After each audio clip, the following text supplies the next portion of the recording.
تو اللہ تعالیٰ فرماتے ہیں انا انزلناہ فی لیلۃ مبارکہ، ہم نے قرآن مجید کو نازل کیا ہے بابرکت رات کے اندر۔ بابرکت رات سے بعض مفسرین نے شب برات لی ہے، شعبان کی 14ویں شب گزر کر رات کو جو وقت ہوتا ہے شب برات جس کو کہتے ہیں، دوسرے دن 15 شعبان کی تاریخ، اس کا روزہ بھی مستحب ہے، چونکہ نبی کریم صلی اللہ تعالیٰ علیہ وسلم ہر اسلامی مہینے کی 13، 14، 15 تاریخ کو روزہ رکھتے تھے، جس کو ایام بیض کہتے ہیں۔ اور حدیث پاک کا مفہوم ہے کہ جو شخص ایام بیض کے روزے رکھنے کی پابندی کرے گا، یعنی ہر اسلامی مہینے کی 13 تاریخ، 14، 15 کو روزے رکھے گا، اللہ رب العزت اس کو نفاق سے محفوظ فرمائیں گے، اور اللہ رب العزت اللہ جل شانہ عمن والہ اس کے فقر و فاقہ تنگ دستی کو دور کریں گے، اس کی غربت کو ختم کریں گے۔ اما عائشہ صدیقہ رضی اللہ تعالی عنہ فرماتی ہیں کہ میں نے نبی کریم صلی اللہ علیہ وسلم کو رمضان المبارک کے علاوہ کسی بھی مہینے میں فردی روزے رکھتے ہوئے زیادہ نہیں دیکھا۔ سب سے زیادہ فرضی روزے، لازمی روزے، ضروری روزے نبی کریم صلی اللہ علیہ وسلم رمضان میں رکھتے تھے۔ اور اما عائشہ صدیقہ رضی اللہ تعالیٰ عنہ فرماتی ہیں کہ میں نے نبی کریم صلی اللہ علیہ وسلم کو شعبان مبارک سے زیادہ کسی مہینے میں نفلی روزے رکھتے ہوئے نہیں دیکھا۔ گویا سب سے زیادہ نفلی روزے نبی کریم صلی اللہ علیہ وسلم شعبان کے مہینے میں رکھتے تھے۔ اس کی وجہ یہی ہے تاکہ رمضان کی تیاری ہو جائے۔ اگر شعبان میں روزے رکھے جائیں گے نفلی روزے، تو رمضان کے اندر فرضی روزے رکھنا انسان کے لیے آسان ہو جائے گا۔ یکدم اگر رمضان کے روزے شروع کر دیے جائیں تو پہلے بھوک پیاس کو دیکھا نہیں ہوتا، پھر فوراً رمضان کی بھوک پیاس برداشت کرنا ذرا مشکل ہوتا ہے۔ حدیث پاک کے اندر یہ بھی آتا ہے، جو حدیث پاک میں نے تلاوت کی، فرمایا کہ یہ جو شعبان ہے یہ میرا مہینہ ہے، شعبان شہری، شعبان میرا مہینہ ہے، رجب اللہ کا مہینہ ہے، ورمضان لامتی، اور رمضان میری امت کا مہینہ ہے۔ رجب شہر اللہ، شعبان شہری، ورمضان لامتی، رمضان میری امت کا مہینہ، شعبان میرا مہینہ، اور رجب اللہ تعالیٰ کا مہینہ ہے۔ 4 مہینے جو حرمت والے ہیں، ذی القعدہ، ذی الحجہ، محرم اور رجب۔ رجب کا اس کے اندر بھی نام آتا ہے۔ علماء امت اور بزرگان دین رجب ہی سے رمضان کی تیاری شروع کر لیا کرتے تھے، تاکہ رمضان کے اندر سوائے عبادات کے، سوائے تلاوت کے، سوائے صلاۃ تراویح اور تہجد کے، سوائے 5 وقت کی باجماعت نمازوں اور قرآن پاک کی تلاوت اور سنانے کے اور کوئی کام ہمیں نہ کرنا پڑے۔ صرف رمضان کے اندر نیکیاں ہی نیکیاں، نیکیاں ہی نیکیاں، نیکیاں ہی نیکیاں، اجر ہی اجر، ثواب ہی ثواب، درجہ ہی درجہ۔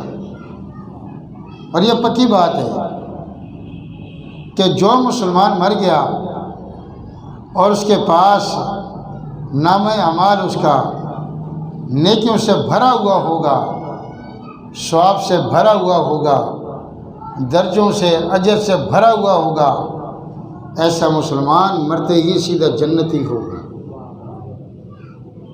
تو نیکیاں ویسے تو نہیں ملیں گی آپ کو، نیکیوں کے لیے بھوکا رہنا پڑتا ہے، نیکیوں کے لیے پیاسا رہنا پڑتا ہے، نیکیوں کے لیے مشقت اٹھانی پڑتی ہے، نیکیوں کے لیے اپنے نفس و شیطان کو مارنا پڑتا ہے۔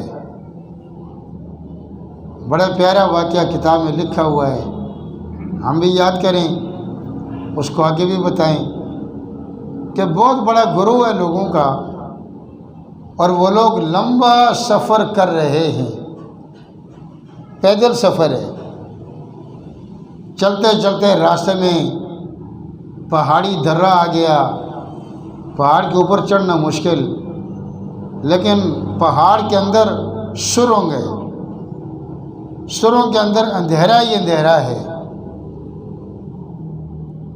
اب انہوں نے سرنگ کو کراس کرنا ہے، سرنگ کو پار کرنا ہے۔ اب اندھیرے میں لوگوں نے سرنگ کے اندر جانے شروع کیا تو بعض لوگوں کے پاؤں کے نیچے کوئی چیز چبھی جو نوکیلی بھی تھی، اور بعض چیزیں چمکیلی بھی تھی، چمک دمک رہی تھی۔ تو بعض لوگوں نے ان چیزوں کو جو پاؤں کے نیچے چبھی ان کو ہیرے جواہرات اور موتی سمجھ کر اٹھا لیا،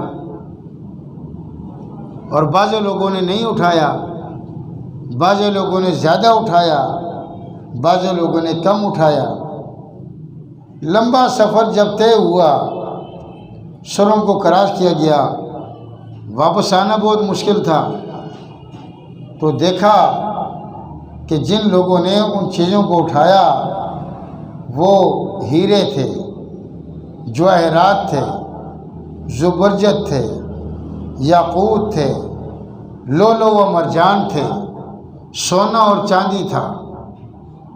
اب جنہوں نے زیادہ اٹھایا وہ تو بڑے خوش کہ ہمارے تو مزے ہی مزے، ہم نے بہت زیادہ ہیرے جواہرات اکٹھے کیے، اور جنہوں نے کم اٹھایا بڑے شرمندہ، کاش ہم اور بھی اٹھا لیتے، اور اکٹھے کر لیتے، اور جمع کر لیتے۔ اور جنہوں نے بالکل نہیں اٹھایا وہ روتے جا رہے ہیں، چیخ و چلا رہے ہیں، کاش کہ ہمارے ہاتھ کچھ بھی نہیں آیا، ہم نے ان ہیرے جواہرات کو کیوں نہیں جمع کیا۔ لکھتے ہیں یہ گروہ، یہ قافلہ چلنے والا انسانوں کا ہے، اور میرے بھائی یہ جو سرنگ ہے یہ دنیا کی سرنگ ہے۔ یہ کیا جی؟ یہ دنیا کی سرنگ ہے۔ یہ جو چمکنے والی چیزیں ہیں یہ نیکیاں ہی نیکیاں ہیں، یہ اجر ہی اجر ہے، ثواب ہی ثواب ہے، درجہ ہی درجہ ہے۔ اب ہم نے دنیا کا سرنگ کراس کرنا ہے، قبر کی روشنی میں چلے جانا ہے، قبر کے اندر جا کر کفن اپنے چہرے سے ہٹائیں گے تو نیکیاں واضح طور پر صاف نظر آئیں گی۔ تو جس نے موت سے پہلے نیکیاں زیادہ اکٹھی کی ہوگی، نیکیاں زیادہ جمع کی ہوں گی، وہ قبر میں خوش ہی خوش ہوگا، اور جس نے کم نیکیاں کی ہوں گی وہ قبر میں پشیمان ہوگا، وہ قبر میں پشیمان ہوگا، وہ قبر میں پریشان ہوگا، وہ قبر میں شرمندہ ہوگا۔ اور جس نے بالکل ہی نیکیاں اکٹھی نہیں کی وہ قبر میں روئے گا، وہ چیخیں چلائے گا کہ ہائے کاش میں نیکیاں اکٹھا کر سکتا تھا لیکن کیوں نہیں کی۔ 5 نمازی باجماعت پڑھ سکتا تھا، کیوں نہیں پڑھی؟ جلدی مسجد جا سکتا تھا، کیوں نہیں گیا؟ روزانہ ڈیلی قرآن کریم کی تلاوت کر سکتا تھا، کیوں نہیں کی؟ تو ہم دنیا میں آئے ہیں نیکیاں اکٹھی کرنے کے لیے، ثواب جمع کرنے کے لیے، درجے اکٹھے کرنے کے لیے، گناہوں سے بچنے کے لیے دنیا میں آئے ہیں کہ موت کے بعد لگ پتہ جائے گا۔ تو میں یہ بتا رہا تھا کہ امت کے علماء رجب کے اندر سے ہی رمضان کی تیاری شروع کر لیتے تھے، تاکہ رمضان کے اندر سوائے نیکیوں کے کوئی کام بھی ہم نہ کریں، سوائے نیکیوں کے کوئی کام بھی نہ کریں، روزہ رکھ لیں، بس سوئے رہیں، باہر نہ جائیں، کوئی کام کاج نہ کریں۔ کام کاج کے لیے سال کے 11 مہینے محنت کریں، مزدوری کریں، پیسہ کمائیں، تجارت کریں، کاروبار کریں، سب کچھ کریں، رمضان میں سوائے اللہ کی عبادت کے کچھ بھی نہ کریں۔ رات کو جاگ کر تراویح پڑھیں 20 اور سنیں کھڑے ہو کر۔ جو دنیا کے اندر زیادہ کھڑا ہوگا اللہ کے سامنے، قیامت کے دن اس کو میدان حشر میں کم کھڑا ہونا پڑے گا، اور جو دنیا کے اندر آرام کرے گا، سکون کرے گا، اطمینان کرے گا، انجوائے کرے گا، عیش و عشرت کرے گا، ہنسی کھیل مذاق زیادہ کرے گا، قبر میں اس کو رونا پڑے گا، قیامت کے دن اس کو رونا پڑے گا، افسوس کرنا پڑے گا، شرمندگی اٹھانی پڑے گی اس کو۔ اور جو دنیا میں تھک گیا نیکیاں کرتے کرتے، ثواب کماتے کماتے، درجہ کماتے کماتے، جو دنیا میں تھک جائے گا، موت کے بعد قبر میں آرام کرے گا، موت کے بعد قیامت کے دن آرام کرے گا۔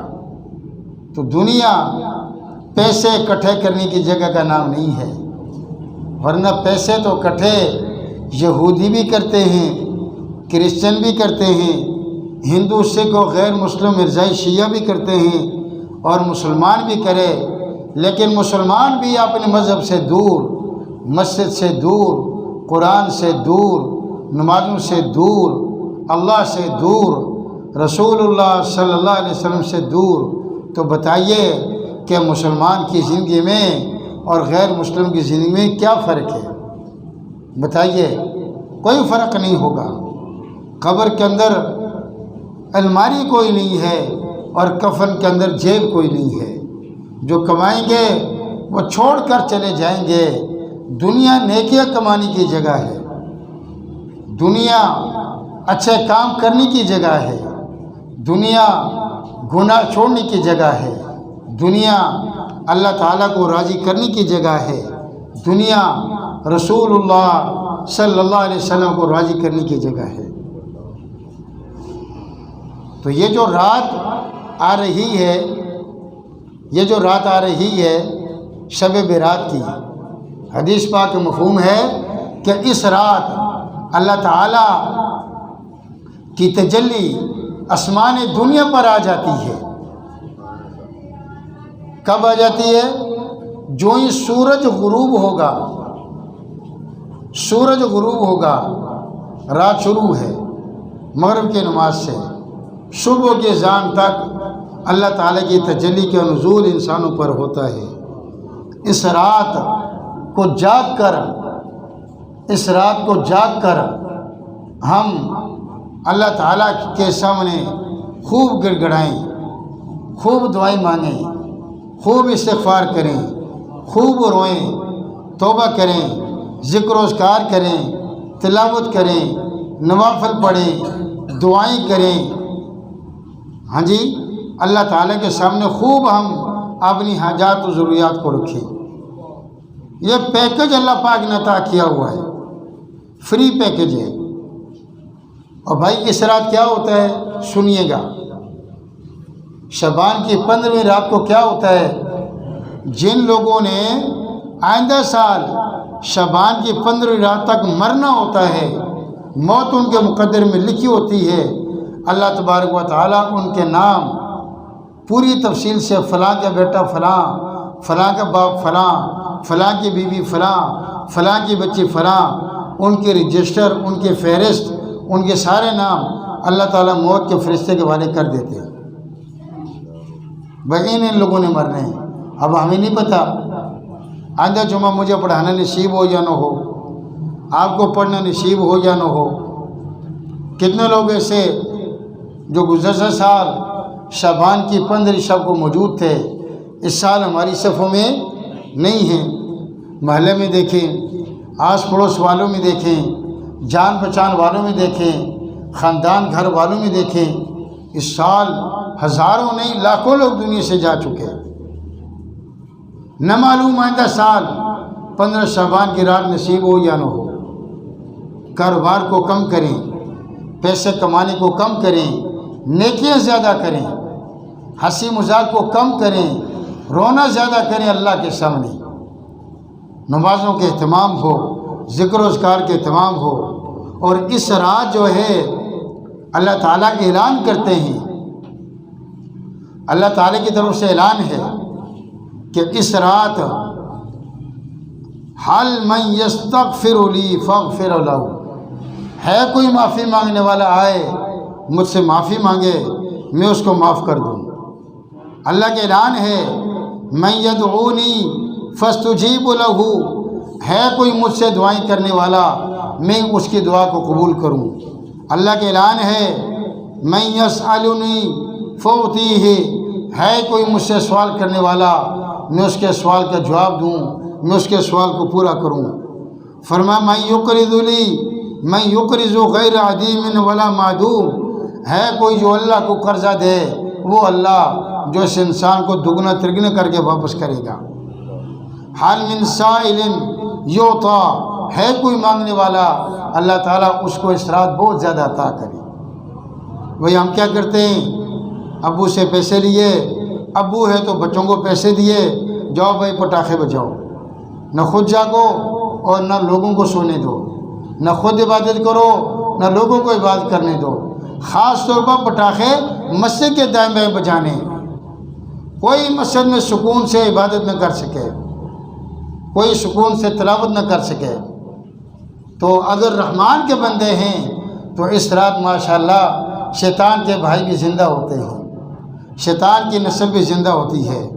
وہ بتا رہی ہوتی ہے کہ اگر رحمان کے مد مسجد میں ہیں تو شیطان کے بچے مسجد کے باہر مسجد والوں کو تنگ کر رہے ہیں۔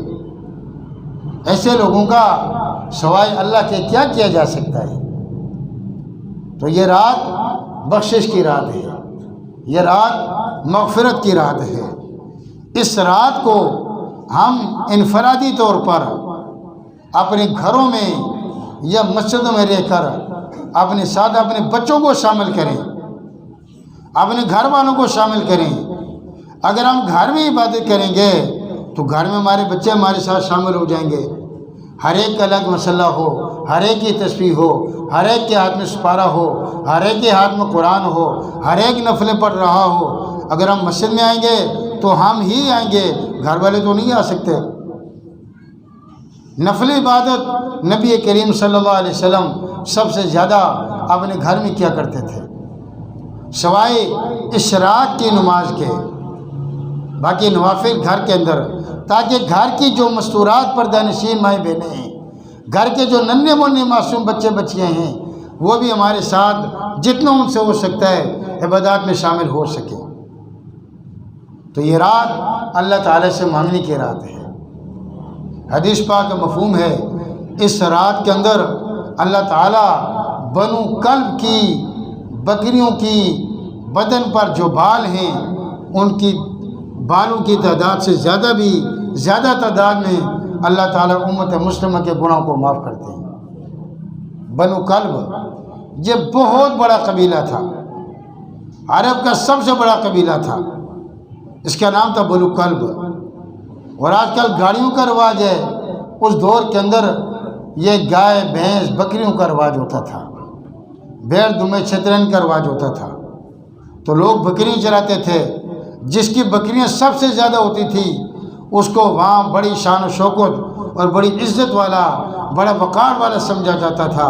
جیسے آج کل جس کے گھر میں موٹر سائیکلیں زیادہ ہوں، گاڑیاں زیادہ ہوں، بڑا جس کا مکان ہو، لوگ اس کو بڑا سمجھتے ہیں، حالانکہ اللہ کے یہاں وہ دنیا کا کیڑا ہے۔ اللہ اس کے سچے رسول صلی اللہ علیہ وسلم کے نزدیک اس کی کوئی ویلیو نہیں ہے، کیونکہ دولت کی اگر زیادہ ویلیو ہوتی تو قارون خوش نصیب ہوتا، وہ جہنم کے گڑھے میں چلا گیا، فرعون خوش نصیب ہوتا، نمرود خوش نصیب ہوتا، شداد۔ اس نے دنیا میں جنت بنائی 300 کلومیٹر پر، کتنی جی؟ 300 کلومیٹر پر جنت بنائی، ایک اینٹ سونے کی اور ایک اینٹ چاندی کی، اندر اس نے دودھ کی نہریں، شہد کی نہریں بنائی، اور 300 سال لگے بناتے ہوئے، لاکھوں مزدوروں نے کام و کاج کیے، لیکن جب اس کے افتتاح کے لیے آیا، مکمل جنت اس کی تیار ہوگی، عمدہ بہترین بڑی سواری پر سوار ہو کر آیا، تو سواری کے اگلے دونوں پاؤں اس جنت کے مین گیٹ کے اندر تھے، 2 پاؤں باہر تھے، موت کے فرشتے نے اس کی روح کو قبض کر لیا، اپنی جنت کو دیکھ بھی نہیں سکا۔ تو دنیا کے اندر مسلمان کا نقطہ نظر الگ ہے اور غیر مسلم کا نقطہ نظر الگ ہے۔ غیر مسلم کا نقطہ نظر یہ ہے پیسہ اکٹھا کر لو، دولت اکٹھی کر لو، بڑا مکان ہو، بڑی گاڑی ہو، لوگ تمہاری عزت کریں، اور مسلمان کا نظریہ یہ ہے اللہ کو راضی کر لو، رسول اللہ صلی اللہ علیہ وسلم کو راضی کر لو، مسجد سے تعلق ہمارا مضبوط ہو، قرآن سے تعلق مضبوط ہو، ہم مذہب سے تعلق ہمارا مضبوط ہو، ہم مذہبی طور پر نظریاتی مسلمان ہوں، ہم نمازی مسلمان ہوں، دور سے پتہ چلے کہ یہ واقعی یہ مسلمان ہے۔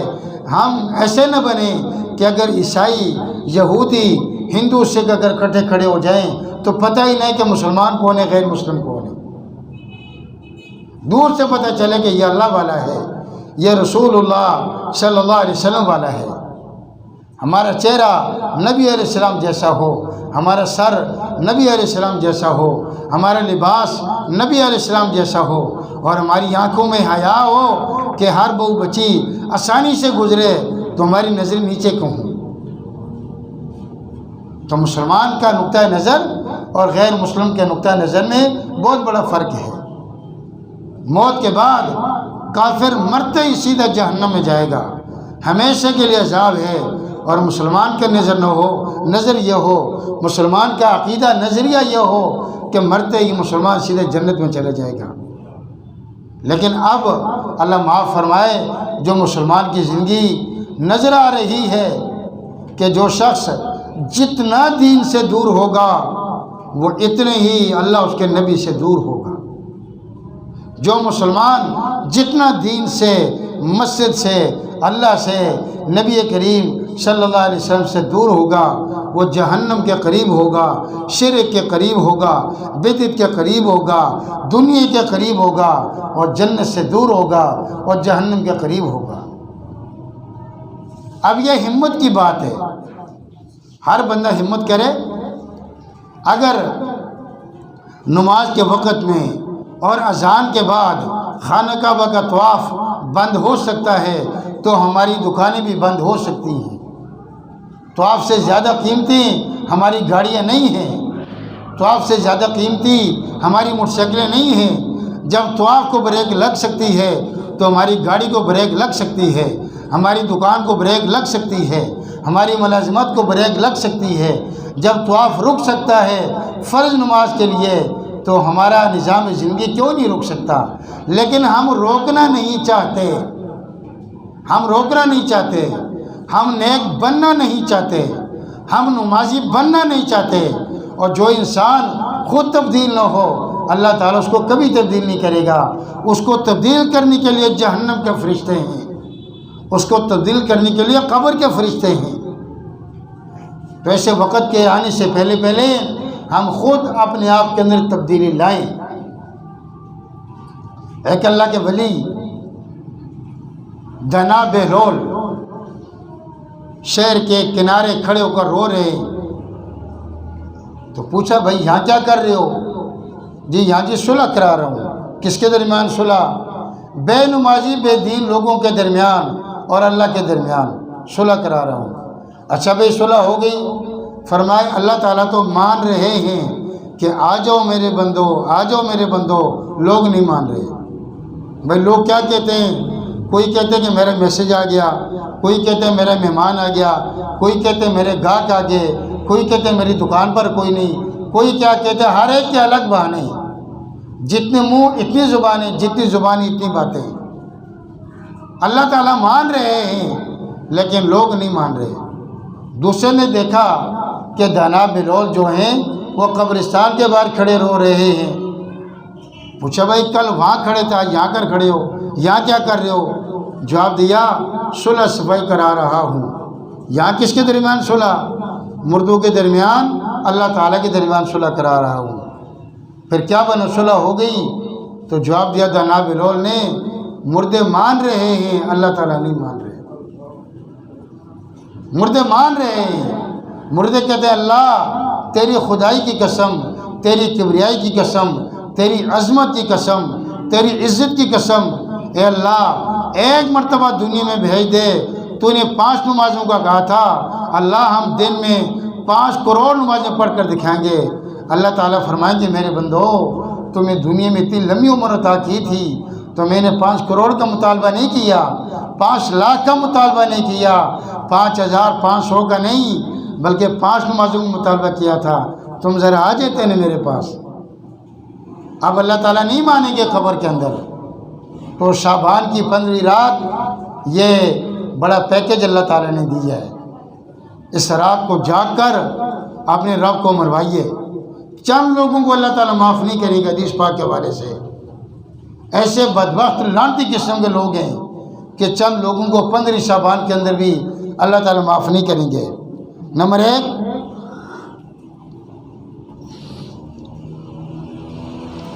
متکبر، دوسروں کو ذلیل سمجھنے والا، دوسروں کو حقیر سمجھنے والا، دوسروں کو گھٹیا کمتر سمجھنے والا، اپنے آپ کو بڑا سمجھنے والا کہ میرے پیسے زیادہ، میری دولت زیادہ، میری گاڑی بڑی، میری جان پہچان زیادہ، میری ریفرنس زیادہ، متکبر ہے۔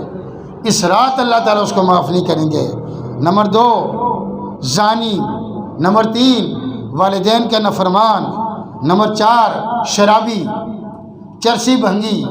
بعض لوگ سگریٹ میں چرس ڈال کر مخصوص انداز سے پیتے ہیں، اللہ تعالیٰ اس رات ان کو نہیں معاف کریں گے۔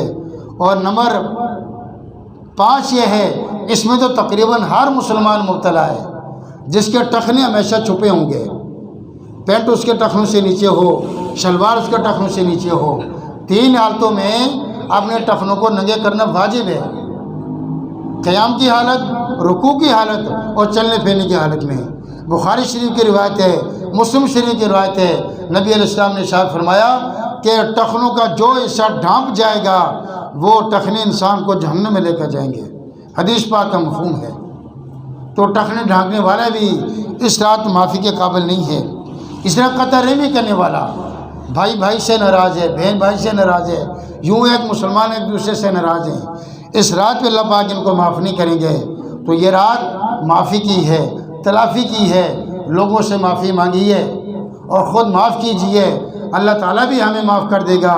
اللہ تعالیٰ ہمیں اس رات سے فائدہ اٹھانے کی توفیق نصیب فرمائے۔